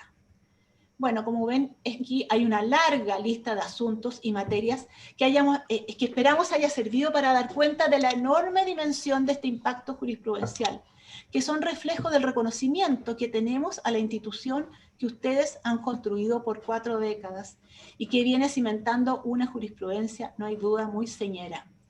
Terminamos estas palabras destacando así cómo la doctrina del Tribunal Constitucional de España manifiesta una cultura jurídica y una formación de excelencia que sigue indagando los caminos que los casos concretos ofrecen para avanzar, no hay duda alguna, en el establecimiento cotidiano del Estado democrático y social de derecho. Muchas gracias. Muchas gracias, ministra María Pía Silva. Y como corresponde en este ciclo sobre el examen jurisprudencial, yo quiero aquí hacer una apelación al primer presidente del Tribunal Constitucional Español, Manuel García Pelayo, con dos obras magníficas, La transformación del Estado contemporáneo y una obra sobre derecho constitucional comparado. Y justamente ahora que el país está en clave de examen de derecho constitucional comparado, no es menos importante escuchar lo ya hecho y los últimos desarrollos jurisprudenciales del Tribunal Constitucional Español. Y para eso vamos a escuchar al magistrado Antonio Narváez Rodríguez, natural de Badajoz, licenciado en Derecho por la Universidad de Extremadura, con cursos de doctorado en la misma universidad. Él ingresó a la carrera fiscal en la década del 80, desarrollando una carrera, un trabajo profesional brillante desde su primer destino en la Audiencia Provincial de Córdoba, pasando por Teruel hasta llegar hasta la máxima categoría dentro de la carrera fiscal en el cargo inmediatamente inferior al fiscal general del Estado. Además, ha desarrollado una amplia carrera docente con énfasis en la cooperación internacional y en la formación de fiscales y jueces. Ha sido consultor de Naciones Unidas, de la Unión Europea, de la Agencia de Cooperación Española, favoreciendo la formación de fiscales, defensores y jueces en Paraguay, Guatemala, Bolivia, Colombia, México y Albania. En el año 2014 fue nombrado magistrado del Tribunal Constitucional a propuesta del Gobierno de España. Tiene la palabra el magistrado Antonio Narváez. Buenas tardes, doña María Luisa Abraham, presidenta del Tribunal Constitucional de Chile, don Iván Aróstica Maldonado, que era el presidente del Tribunal Constitucional cuando tuve el honor de estar allá en Santiago en los finales del mes de julio y principios de agosto del año pasado, estimados colegas ministros del Tribunal Constitucional de Chile y nuestro querido embajador Enrique Ojeda, también un cordial saludo. Desde esta triste tarde otoñal de Madrid, que sin embargo se erige en mañana primaveral en Santiago, pues mi más cordial saludo. Y decirles que para mí es un verdadero honor reconocer y estar presente en este acto solemne, como también fue un honor estar allá en Santiago de Chile, porque Chile y España son dos naciones hermanas, pero en mi caso, que yo procedo de una región que todavía está mucho más hermanada con Chile, como es la de Extremadura, sin lugar a duda, tierra de muchos aventureros y conquistadores también, entre ellos don Pedro de Valdivia, que era paisano mío, pues evidentemente mi hermanamiento con Chile yo creo que es mucho más intenso que el de otros colegas hispanos. Por tanto, para mí fue un verdadero honor, fue una verdadera escuela de juristas lo que yo conocí allá en Chile cuando estuve, y yo creo que el intercambio de ideas, de pensamientos y la instrucción de muchos conocimientos pues fue recíproca durante, ya digo, nuestra estancia allí en Chile.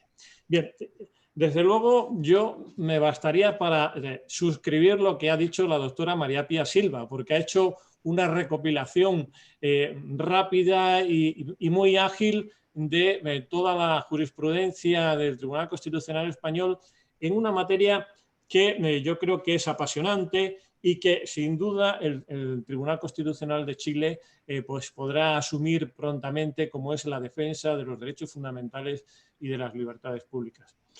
Prescindiendo del tema del control de constitucionalidad, que ya fue abordado en el seminario de Santiago, pues yo he seleccionado aquí 3 pronunciamientos del Tribunal Constitucional Español muy recientes, del año 2019 y del año 2020, que atienden fundamentalmente a materias muy específicas en materia de protección de derechos fundamentales.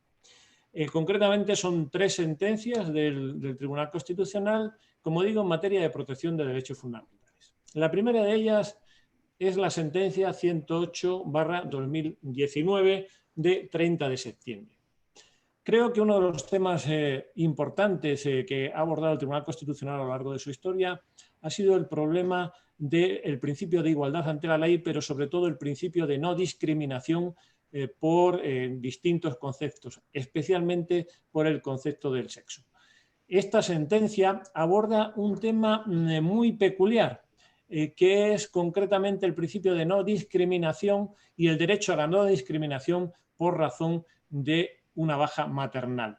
Pero tiene una peculiaridad, y es que en el caso que se está analizando en esta sentencia, se planteaba, digamos, un problema de confrontación entre lo que era un derecho fundamental, como es el derecho a la no discriminación por razón de sexo, y una causa de interés general de la Administración. Se trataba de un aspirante que había superado un concurso para cubrir interinamente, es decir, provisionalmente, una determinada plaza en el Instituto Nacional de Estadística, una corporación pública española. El tema estaba en que esta persona, esta mujer que consiguió el número 1, el posicionamiento número 1 entre los aspirantes a cubrir interinamente esa plaza, comunicó al organismo público que no podía incorporarse inmediatamente porque estaba de baja por maternidad.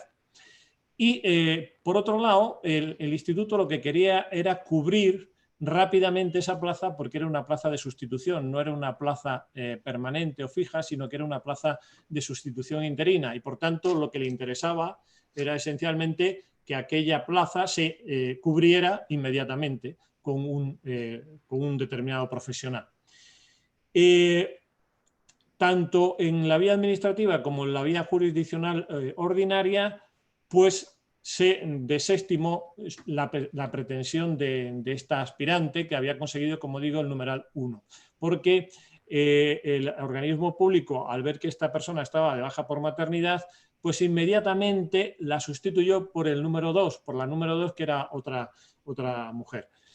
Entonces, aquí el Tribunal Constitucional aborda desde el derecho a la no discriminación por razón de sexo el derecho de esta mujer y reconoce la vulneración del artículo 14 de la Constitución española, es decir, el derecho a la no discriminación por razón de sexo, aun cuando la causa invocada por la Administración no fuera una causa, digamos, intencional o con la pretensión de vulnerar ese principio de no discriminación, sino que simplemente reconoció el derecho a esta mujer y ordenó su reintegración en ese determinado puesto. Como estaba de baja, pues en este caso lo que se le reconoció fue el derecho para que pudiera con carácter interino cubrir esa plaza aunque estuviera en situación de baja maternal.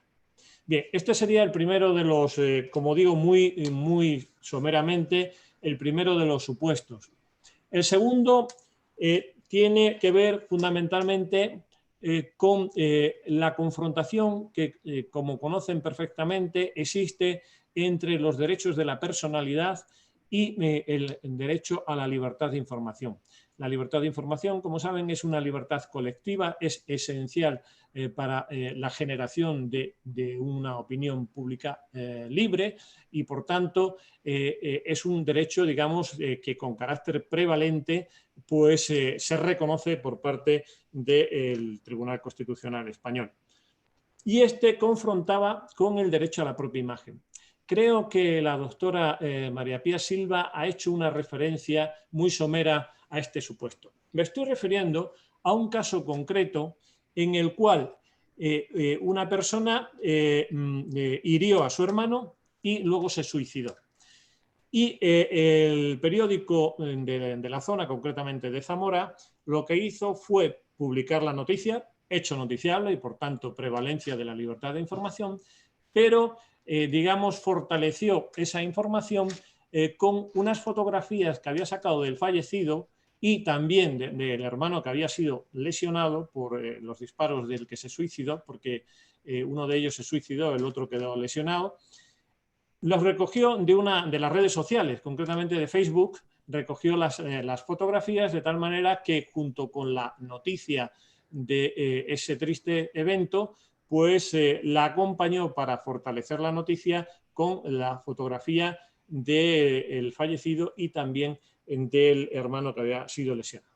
Bien, entonces el hermano, el sobreviviente, pues planteó una demanda de protección del derecho al honor y al derecho a la propia imagen, porque aquella fotografía se había incorporado al medio de comunicación, había sido publicada sin el consentimiento de esta persona. Y por tanto, de alguna manera, pues había vulnerado su derecho a la propia imagen y también el derecho a la protección de datos.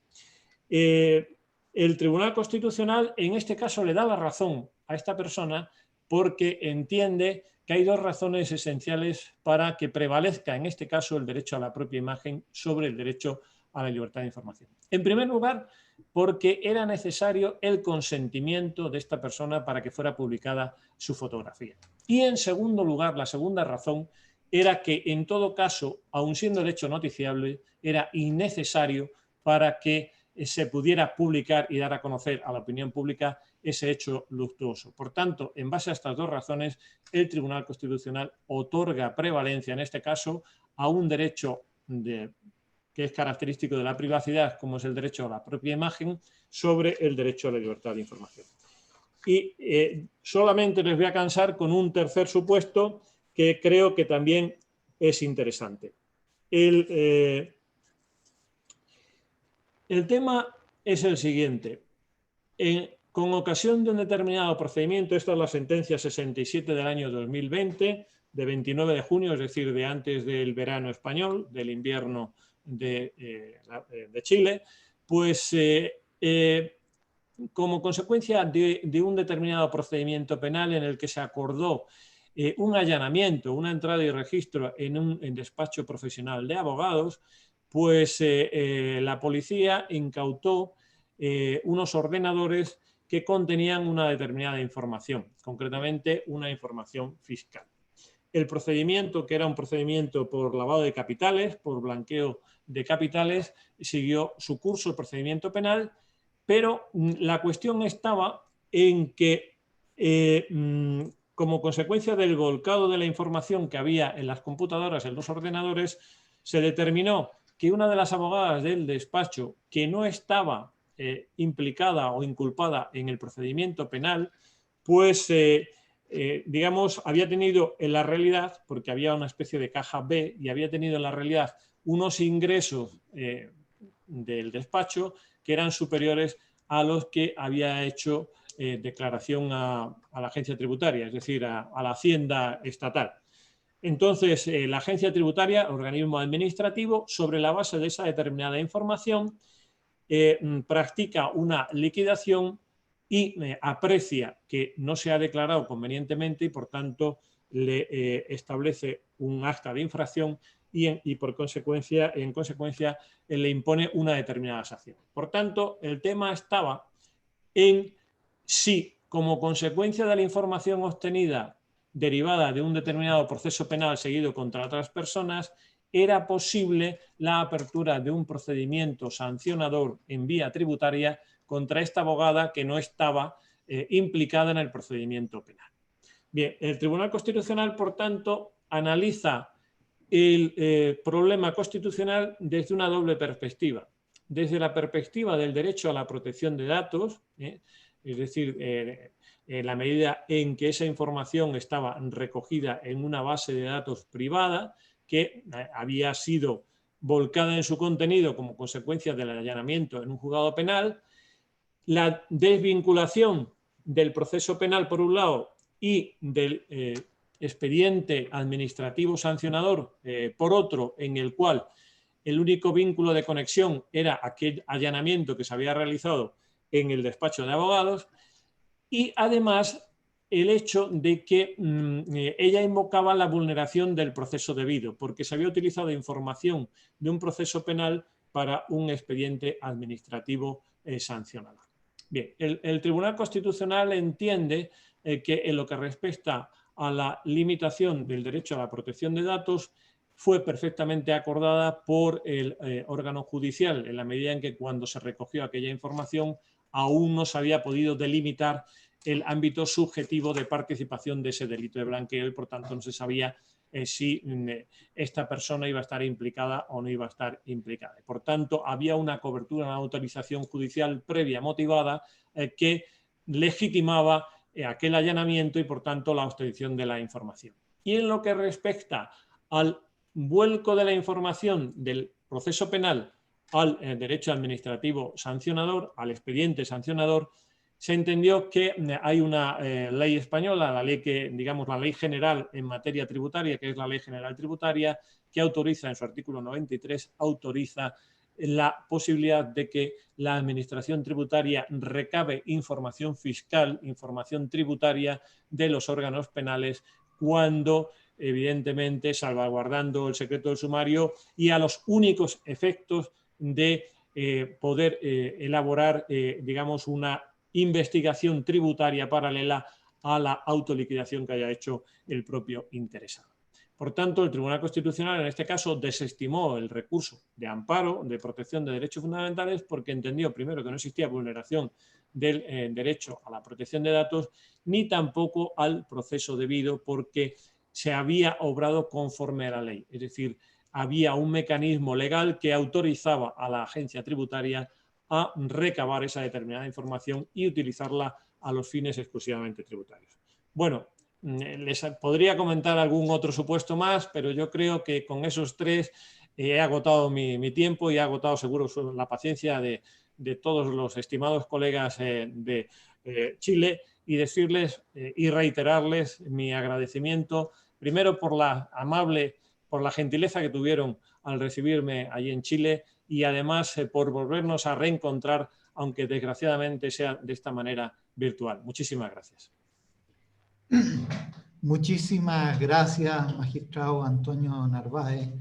No tengo ni una duda de lo que ha significado sus palabras y el reconocimiento de la jurisprudencia en este tipo de casos, en una continuidad de relaciones. Lo cierto es que lamentablemente nuestros compromisos de tiempo se nos han ido pasando y había una posibilidad de un espacio un poco más abierto, pero claro, no queremos abusar del tiempo. Entonces le voy a lamentablemente pedir a mis colegas que vamos a tener que dar paso justamente al cierre por cuestiones de tiempo. Hay una dimensión que me parece particularmente noble, que es que el trabajo nuestro es un trabajo que no solo es puramente normativo. Desde múltiples puntos de vista, nuestro trabajo es un acto de cultura, es un acto civilizatorio, es un desarrollo de estándares diferentes, en donde vamos espujando nuevos descubrimientos de la dignidad humana, de la justicia, de la igualdad y de la libertad. Y ustedes dan cuenta en sus medallas de tres palabras que queremos compartir. Las palabras relativas a la libertas, justicia y concordia. Ese reconocimiento que ustedes hacen es un mandato en términos de su trabajo. Y quiero dar paso, y con esto cerrar este encuentro, a un regalo que nos hace el Tribunal Constitucional de España a todos los magistrados. Es un regalo que reunifica la jurisprudencia, la Constitución con la cultura. Sirva estas palabras para agradecer al embajador con su presencia que nos ha realzado este encuentro y a ambos presidentes, particularmente a Juan José González Rivas, por sus magníficas intervenciones, recuerdos, manifestaciones de cariño y de afecto, y a nuestra presidenta María Luisa Abraham en la oportunidad de desarrollar este encuentro. no puedo sino también decir que así como uno de los ideólogos de este encuentro por el lado español fue Andrés Gutiérrez, sino destacar también al ideólogo por el lado chileno, el ministro Nelson Pozo, quienes permitieron la interacción hasta este momento. Quiero advertirles desde ya que a partir del video que vamos a ver, queda concluido nuestro encuentro hasta uno próximo, hasta ojalá el más próximo posible, en la medida de nuestras opciones y libertades. Muchas gracias a todos y por favor, corra un video que es algo a quienes pudimos apreciarlo desde antes, muy sorprendente. Muchas gracias a todos.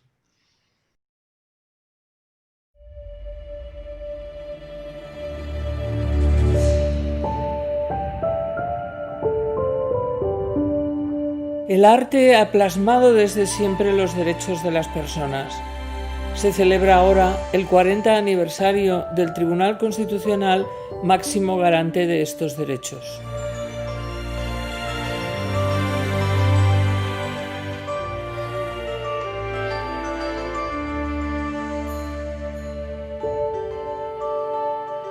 En la historia de la pintura española destacan tres lienzos verdaderamente emblemáticos. En primer lugar, el cuadro de Francisco de Goya, el fusilamiento del 2 de mayo. En segundo lugar, el juramento de la reina María Cristina de Sorolla. Y finalmente, este lienzo que comentamos, verdaderamente soberbio, como adelantaba, que es el fusilamiento del general Torrijos y sus compañeros en las playas de Málaga. Este cuadro explicita, a mi modo de ver, realidades muy diversas. En primer lugar, creo que representa, por encima de cualquier otra consideración, la noción de dignidad de la persona. En el lienzo se reproducen de forma detallada, prolija y minuciosa los diferentes rasgos y las diferentes facciones de los diferentes personajes que van a ser ejecutados, pero en todos ellos podemos vislumbrar una idea de grandeza, una idea de generosidad y una idea de excelencia. Pero además, y en segundo lugar, yo creo que este cuadro trasciende lo que son las consideraciones personales de la dignidad y supone una apuesta decidida por los valores de la Constitución de 1812 y que plasma principios maravillosos: la igualdad de derechos y libertades de todos los ciudadanos, la consideración de la nación, que es la única que defienda la soberanía, y finalmente, y muy relevante también, la obligación de que los estados aprueben leyes sabias, justas y que se apliquen a todos ellos.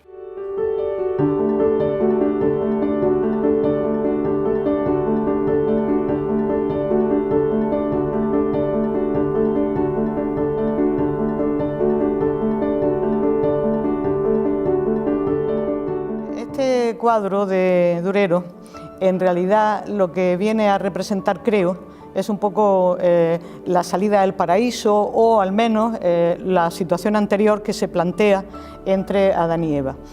Con independencia de la posición pictórica del cuadro y de sus valores, a mí lo que me refirió este cuadro fue el tema de la igualdad. Se puede observar perfectamente en el cuadro que la posición del hombre no es igual que la posición de la mujer, aunque en un principio parecerían los dos cubiertos por una manzana, pero en distinto lugar. Y hay un hecho significativamente diferente, que es la aparición de la serpiente como animal dañino que está tentando a la mujer, y la mujer que se deja tentar por la serpiente, y como consecuencia de esto, finalmente el hombre con mayúsculas sería expulsado del paraíso. Desde el punto de vista social, hay siempre una especie de componente en que la mujer, hay algo en la mujer a través de la historia que es oscuro, que es desconocido, que no está afiliado y que de alguna manera condiciona también la conducta del hombre. Esta sería la mujer pecadora, la mujer que pecó y que hizo pecar al hombre.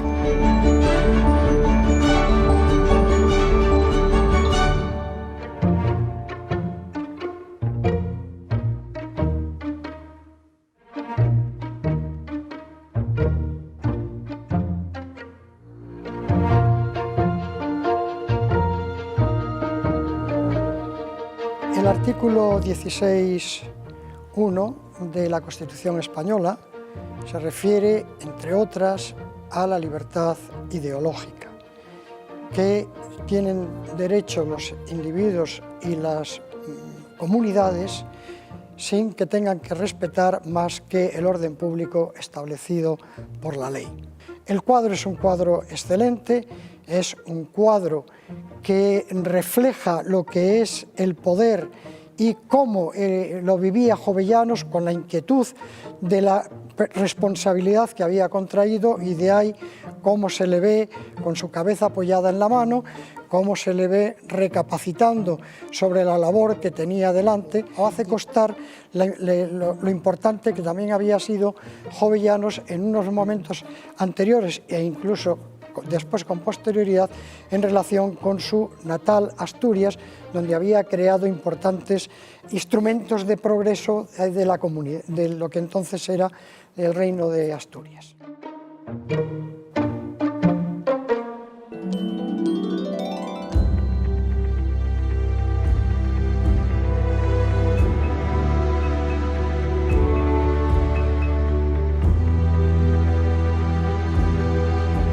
Desde Schopenhauer, el arte es uno de los instrumentos de que dispone la humanidad para la gestión de las emociones. Por ejemplo, entre los cuadros que yo he comentado en el libro está el de Susana y los viejos, cuya contemplación pone de manifiesto cómo la protección del derecho a la intimidad se basa también en una serie de emociones por una parte para proteger un ámbito propio, emociones también frente a la vulneración o a la violación del derecho a la intimidad, una emoción de rechazo que es el que contribuye a que pueda implantarse ese régimen de protección a la intimidad que se ha convertido en un derecho constitucional.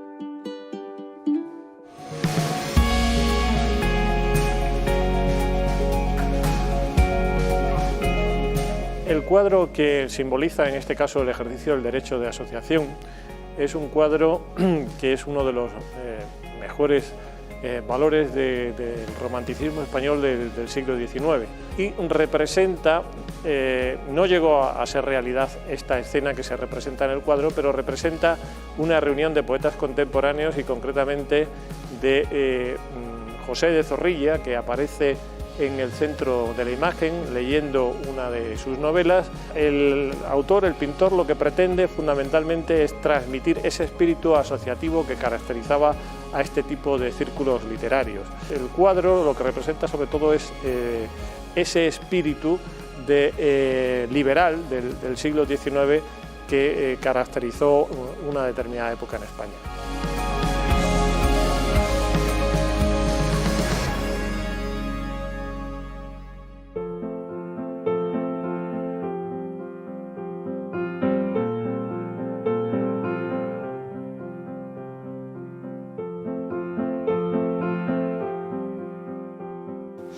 Saber no es almacenar respuestas sólidas, consolidadas por lo menos, y diríamos que no hay manera de cambiarlas. Los juristas, por ejemplo, pues hablan de dogmática jurídica. Y yo que me he dedicado a la filosofía jurídica, sin embargo, pues creo que la filosofía nos da un modelo muy distinto, porque la sabiduría no consiste en almacenar respuestas sólidas, sino en aprender a preguntar.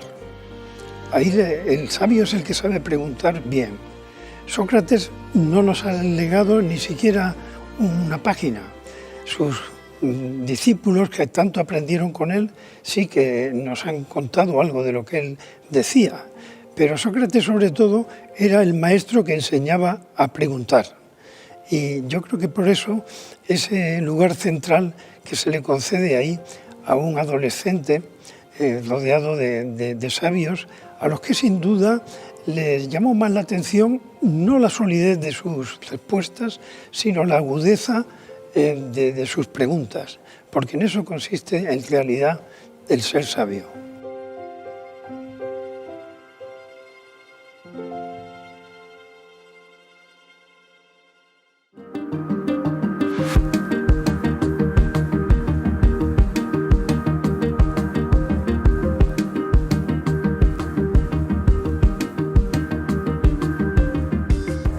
Magnífico retrato de Lorenzo Lotto del matrimonio de Marsilio y su esposa ilustra el artículo 32 de la Constitución, que reconoce el derecho del hombre y la mujer a contraer matrimonio con plena igualdad jurídica. Hay que reconocer que el matrimonio que Lorenzo Lotto pinta en su cuadro dista mucho de ser el matrimonio actual reconocido en la Constitución.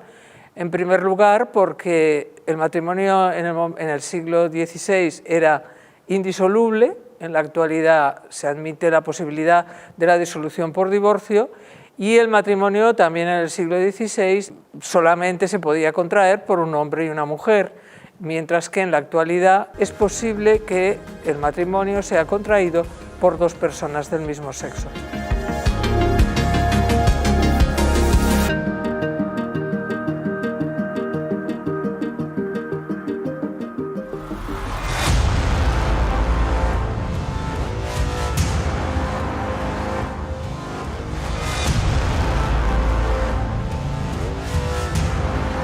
Con este gran cuadro de Velázquez queremos simbolizar un importante derecho reconocido en nuestra Constitución, el derecho al trabajo, que se incluye, entre otros muchos laborales, en el importantísimo artículo 35 de nuestra ley fundamental. Una modesta fragua, una modesta forja en la que unos obreros trabajan con una ausencia llamativa, escandalosa, de medidas no ya de seguridad, aparentemente no hay ninguna, de seguridad e higiene, sino de medidas protectoras por esa red mucho más amplia de protección que es el derecho del trabajo y el derecho de la seguridad social. Por eso hemos de reconocer una vez más que no cualquier tiempo pasado fue mejor, sino al contrario, nuestro tiempo es mucho mejor que la inmensa mayoría de los tiempos pasados.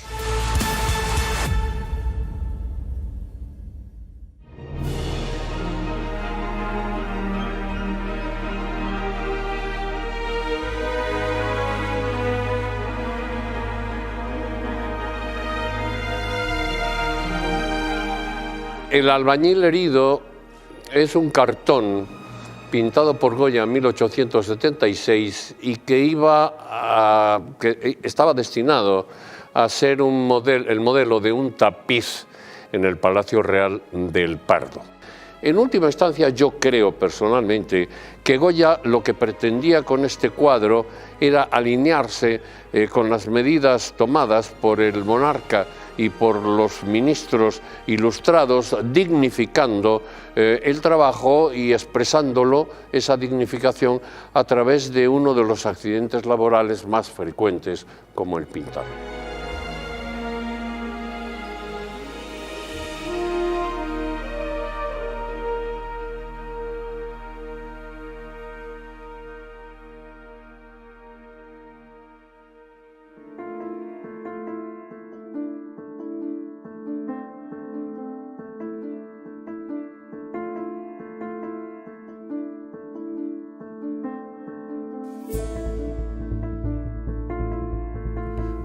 La extracción de la piedra de la locura es una obra de la primera época del Bosco. En ella, el pintor flamenco satiriza la ignorancia y la estulticia de unos personajes de un tiempo en el que se pensaba que las enfermedades mentales tenían como causa una piedra alojada en el cerebro que había que extraer para conseguir la curación. Ha ido evolucionando la medicina hasta este momento en que la medicina ha experimentado un desarrollo tan espectacular que ya hay quien habla de un horizonte en el que puede descartarse la enfermedad como primera causa de muerte entre los humanos.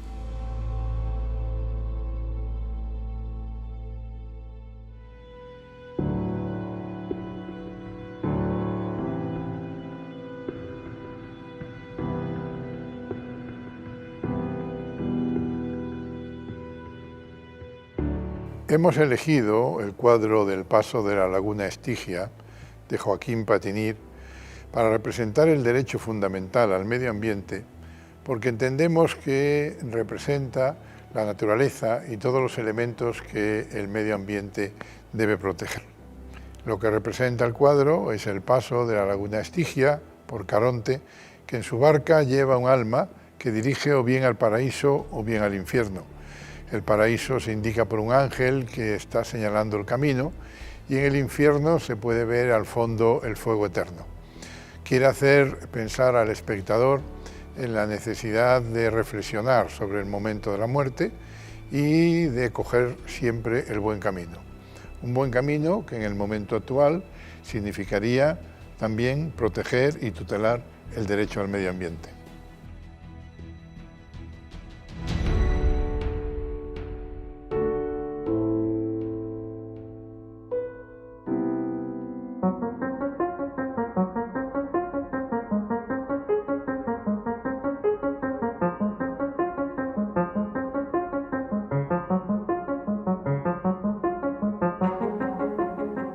Cualquier análisis que se efectúa del arte y el derecho nos lleva, en el estudio pictórico de cada obra, a determinar su contexto y su referencia.